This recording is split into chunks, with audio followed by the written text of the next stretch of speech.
வணக்கம். சுபிக்ஷா டி வாயிலாக உங்களை சந்திப்பதில் மிக்க மகிழ்ச்சி.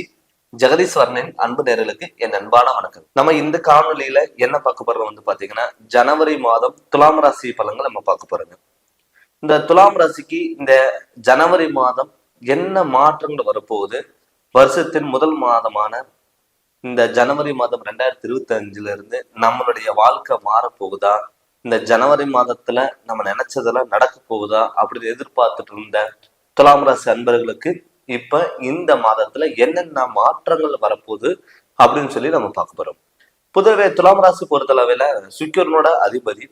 துளாராசி நேர்கள் பாத்தீங்கன்னா எப்பவுமே நீதி நேர்மைக்கு கட்டுப்பட்ட ராசி, அன்பால அடங்கி போற ராசி, பேச்சு திறமையினால எல்லாத்தையும் ஈர்க்கக்கூடிய ஒரு ராசி எதுனா துலாம் ராசி. இப்ப இந்த துலாம் ராசியில ஜனவரி மாதத்துல உங்க ராசி நாதன் சுக்கிர பகவான் நட்பு கிரகமான சனியோட வீட்டுல கும்பராசியில சனியோட சேர்க்கப்பட்டிருக்கிறது ரொம்ப சிறப்பு. அது மட்டும் இல்லாம உங்க ராசிக்கு 2ஆம் வீட்டு அதிபதியான செவ்வாய் இந்த ஜனவரி மாதத்துல உங்க ராசிக்கு 10ஆம் இடத்துல தொழிற்ஸ்தானத்துல இருக்கிறது மிகப்பெரிய ஒரு வரப்பிரசாது மாதிரி. என்கிட்ட குடும்பஸ்தானாதிபதி அவர் தான். அந்த குடும்பஸ்தானத்துல பாத்தீங்கன்னா குரு பகவான் பாக்குறாரு. அப்படி கடகத்துல உங்க ராசியில இருந்து 10ஆம் இடத்துல பார்க்கும்பொழுது செவ்வாய் இருக்காரு. அப்படி இருக்கும் பொழுது இந்த ஜனவரி மாதம் ஆரம்ப கட்டத்திலே உங்களுடைய வாழ்க்கையில என்னென்ன செல்வங்கள் இழந்தீங்களோ, உங்களோட அவமானங்கள், உடல் ஆரோக்கியம், நல்ல பேர் எடுக்கிற இடத்துல கெட்ட பேர் எடுத்திருப்பீங்க, கடன் தொல்லைகள், ஹாஸ்பிட்டல்ல சில விரயம், அது எல்லாமே ஒரு தீர்வு வரக்கூடிய ஒரு காலகட்டத்துல இந்த ஜனவரி மாதம் உங்களுக்கு இருக்க போகுது. அது இல்லாம பாத்தீங்கன்னா உங்க ராசிக்கு 12ஆம் அதிபதி பாத்தீங்கன்னா விரயாஸ்தானபதி பாத்தீங்கன்னா இப்ப 3ஆம் இடத்துல, அதாவது சகோதரஸ்தானத்துல சூரியனோட புதன் சேர்க்கப்பட்டிருக்காரு. உங்க லாபஸ்தானாதிபதியும் விரயாஸ்தானாதிபதியும் இந்த 2 அதிபதியும் பாத்தீங்கன்னா குருவோட வீட்டுல உங்க ராசிக்கு 3ஆம் இடத்துல சேர்க்கப்படுறாங்க.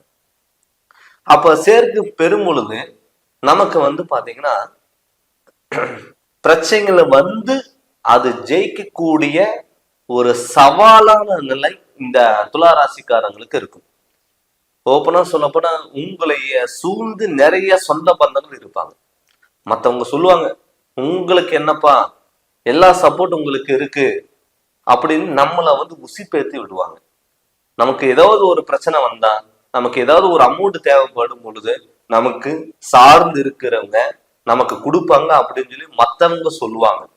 ஆனால் உங்களுக்கு ஒரு பிரச்சனைன்னு வரும் பொழுது, உங்களுக்கு ஏதாவது ஒரு கஷ்ட காலத்திலையும் உங்களுக்கு தேவைப்பட ஒரு அமௌண்ட் கிடைக்கும் போது பார்த்துட்டீங்கன்னா யாருமே கொடுக்க மாட்டாங்க. நீங்க யார் எதிர்பார்த்தீங்களோ அவங்க எல்லாமே ஒரு பேச்சுனால விலகி போயிடுவாங்க.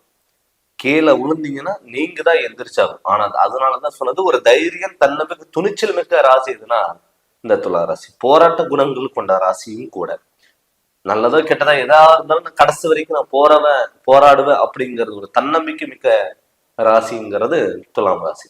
இந்த துலா ராசியோட அதிபதி இப்ப சனியோட சேர்க்கும் பெறும் பொழுது கண்டிப்பா உங்களுக்கு அற்புதம் பலன்கிறது கண்டிப்பா கொடுக்கும்.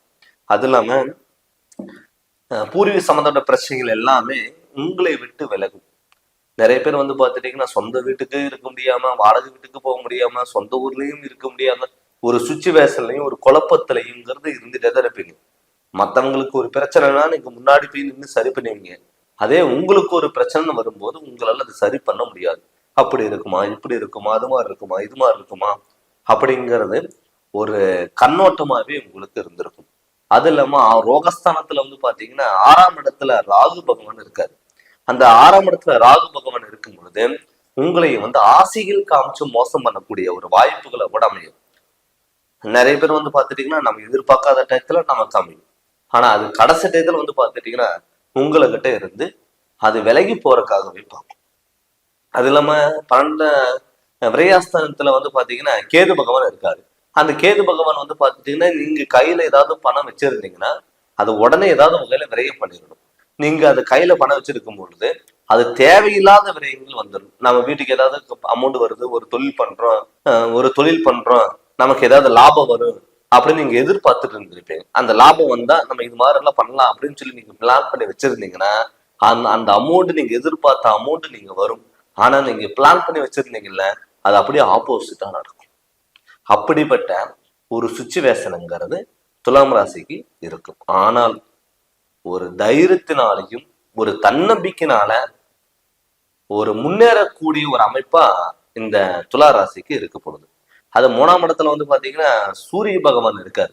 அது ஜனவரி 14ஆம் தேதிக்கு மேல வந்து பாத்தீங்கன்னா சூரிய பகவான் மகர ராசிக்கு போறாரு. அப்படி மகர ராசிக்கு போகும் பொழுது பட் குரு பார்வை இருக்கு.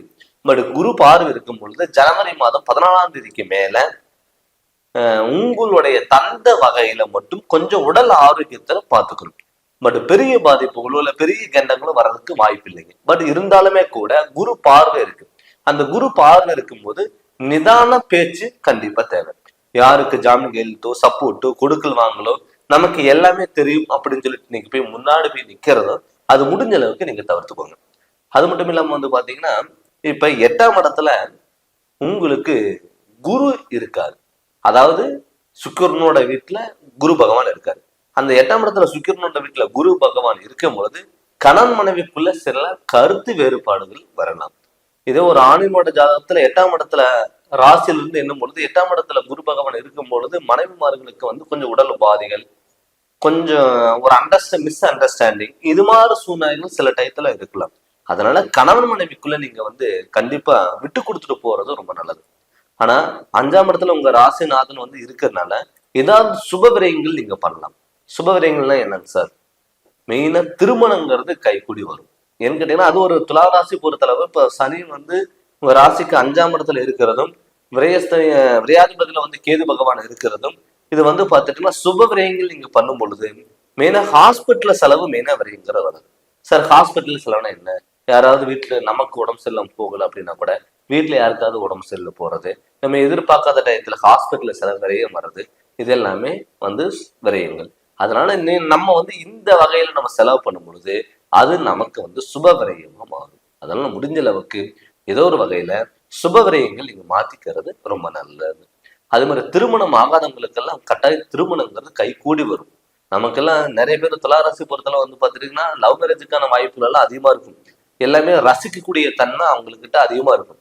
அதனால திருமண யோகங்கிறது கண்டிப்பா கொடுக்கும். யாராவது கவர்மெண்ட் ஜாப்புக்கு ஏதாவது நீங்க ட்ரை பண்ணீங்க, துளாராசி நேரங்களுக்கு கவர்மெண்ட் ஜாப் ஏதாவது நீங்க ட்ரை பண்றீங்க, எக்ஸாம் எழுதுறீங்கன்னா தாராளமா நீங்க கண்டிப்பா இந்த ஜனவரி மாதம் நீங்க ட்ரை பண்ணலாம். ஏன்னு கேட்டீங்கன்னா குடும்பஸ்தானாதிபதி உங்களுக்கு தொழில்ஸ்தானத்துல இருக்கிறனாலேயே அது செவ்வாய் வந்து எப்பவுமே தலைமை தாங்கக்கூடிய ஒரு பொறுப்புல இருக்கிற அதிகாரமிக்க ஒரு செவ்வாய். அதனால வந்து பாத்தீங்கன்னா செவ்வாய் நீச்சப்பட்டு இருந்தாலும் கூட உங்களுக்கு குடும்பஸ்தானாதிபதியும் அவரே தான். அதனால வந்து பாத்தீங்கன்னா ஏதாவது கவர்மெண்ட் ஜாப்க்கு ட்ரை பண்ணீங்கன்னா நிச்சயம் உங்களுக்கு கவர்மெண்ட் ஜாப்ங்கிறது கிடைக்கும். பட் என்னன்னா நம்ம இப்போ ஜனவரி மாதம் பாக்குறது வந்து பாத்தீங்கன்னா ஒரு கோச்சாரப்படி கிரகநிலைகளோட அமைப்பு படி தான் நம்ம பாக்குறோம். இது வந்து ஒரு 30-40% வந்து ஒத்து வரும். கிட்டத்தட்ட ஒரு 60% நம்ம முழுமையா எல்லாமே நம்ம தெரிஞ்சுக்கணும்னா உங்களுடைய சுய ஜாதகத்துல நடக்கக்கூடிய திசாபுத்திகள் எப்படி இருக்கு, அந்த திசாபுத்தி நமக்கு நல்லா இருக்கா, ஏதாவது நம்ம ஜாதகத்துல ஏதாவது தோஷங்கள் இருக்கா, இல்ல நமக்கு யோகம் இருந்து பயன்படுத்த முடியாம போயிருச்சா அப்படின்னு உங்களுடைய சுய ஜாதகத்தை நீங்க முழு விவரமா நீங்க தெரிஞ்சுக்கோங்க. என்கிட்ட வருஷத்துல முதல் மாதத்துல நீங்க தெரிஞ்சுட்டீங்கன்னா அந்த வருஷம் முழுவதும் உங்களுக்கு சூப்பரா இருக்கும். அதனால நீங்க ஜாதகம் பார்க்கணும் சொல்லி விருப்பப்பட்டீங்கன்னா நீங்க என்னுடைய ஃபோன் நம்பருக்கு ஃபோன் பண்ணி கன்சல்டிங் வாங்கிக்கோங்க. வாட்ஸ்அப் நம்பருக்கு உங்க ஜாதகம் அனுப்பி விடுங்க. உங்களோட ஜாதகத்தினோட முழு விளக்கங்கிறத நான் சொல்றேங்க. நீங்க இந்த சேனலை ஃபர்ஸ்ட் டைம் பாக்குற மாதிரி தான் சப்ஸ்கிரைப் பண்ணுங்க, பெல் பட்டனை டச் பண்ணுங்க, உங்க நண்பர்களுக்கும் ஷேர் பண்ணுங்க. நன்றி, வணக்கம்.